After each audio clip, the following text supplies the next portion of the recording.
Hi, I am using TikTok for the sole purpose of finding a partner. Dating apps haven't really worked for me where I'm currently living, which is in North Dakota. So I am using this platform to find love. Let me know if you're interested. The answer is hell no. We need to stop dating ugly men. I actually don't hear a lot of people talking about how different breakups feel when you start dating like higher echelon men and higher value men. Like when you're dating like an average guy or even like a below average guy, you guys break up and like there's shit you can hate on. You can think like, wow, he was a loser, he like was a bum, he had no drive in his life, he didn't have a job, he was a horrible boyfriend, whatever. But when you date upper level men and then have to go through breakups with them, you can't say any of that shit. The guy you were dating was educated, made lots of money, had an amazing job, took care of himself, looks good, is tall, etc., and has lots of options. Like, there's nothing you can attack for your own ego. And on top of that, a lot of people in breakups love to be like, well, they're gonna regret that. They're gonna regret fumbling me. But when you're dating higher value men, they probably won't, because they can replace you like that. So yeah, I've raised my standard and I'm dating like way better guys now, but going through breakups with them is not for the weak. You need to be embarrassed that you dated such a loser for as long as you did. One of the last stages of healing is not only disgust, but saying, what the fuck was going on with me? That I thought that this was all I deserved and that I actually tolerated such low effort bullshit from somebody who's not even on my emotional, intellectual, financial pay scale. You dated a loser, and that's embarrassing. And it happens to all of us.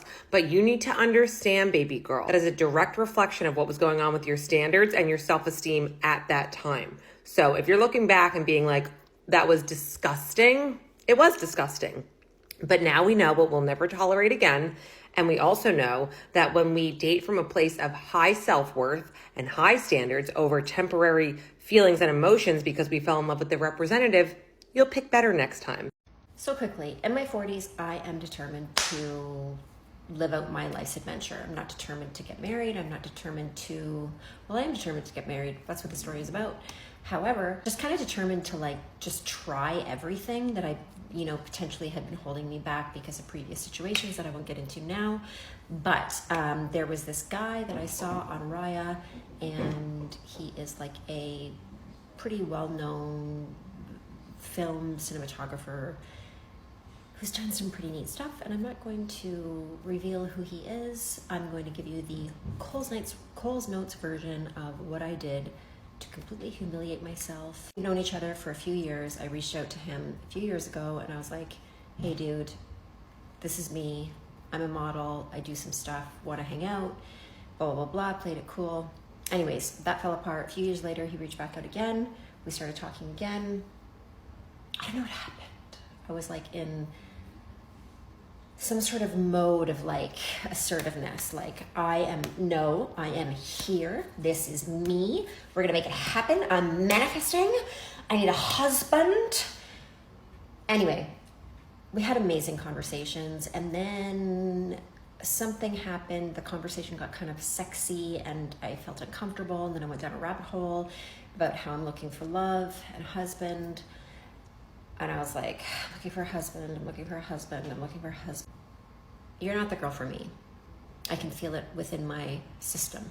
My instincts are telling me that you are repelling me by your direct desperation for a husband. So my fight or flight is like kicking in, and I'm embarrassed, and I'm whatever. And I went into this mode of like, no problem. I was trying to like cool girl it with all good in the hood. I'm happier than ever with our newfound realization about what this connection is not. Thank you so much for your time, blah, blah, blah.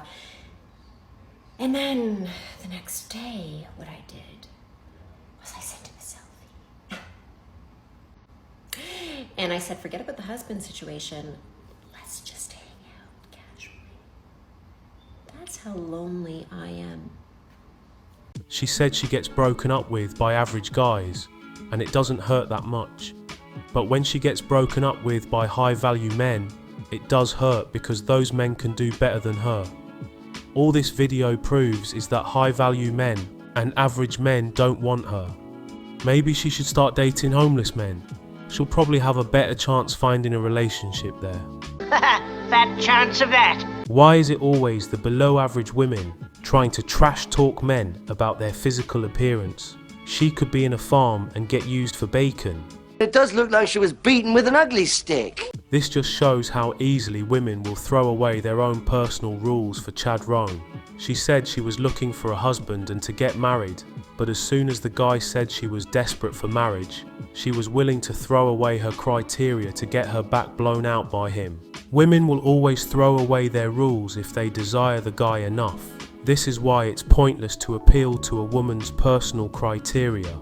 If you have to do that, she doesn't like you enough. It's better to get with women who will throw away their criteria in order to be with you, not for you to throw away your criteria to be with them. If she's not willing to do that for you, you're wasting your time. If a woman doesn't respect you, she won't be able to fall in love with you.